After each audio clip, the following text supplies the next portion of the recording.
I don't usually get a lot of feedback on these types of posts, but I'm hoping, fingers crossed, like someone in permaculture or water, something who specializes in water or ponds or something, has some insight for me.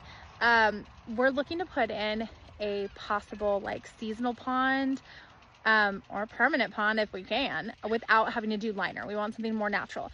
And we had talked to a woman who came to pick up some plants, and she said that she thought we had a water lens, but where she thinks we have a water lens is very different from where I know that we have really marshy wet ground.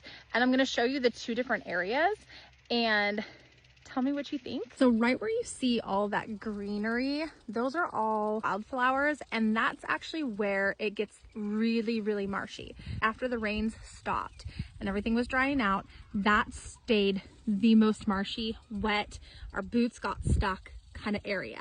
You can see there's a hill right up there, and then it flows down into this, and it does kind of divot. But where she thought the lens was right here. So that big, that tree, that is a pear tree, just a random pear tree hanging out. And then right here, this little red tree right here, that is a cherry plum tree.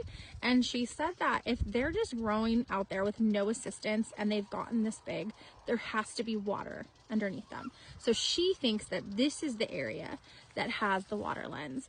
And I wanted to see what anybody else thought, or the recommendations. Like, there's just a bunch of grass and weeds other than those two trees, versus here there's a lot more like flowers and stuff on the surface that have stayed all through summer, and we haven't even touched it. So where we should kind of focus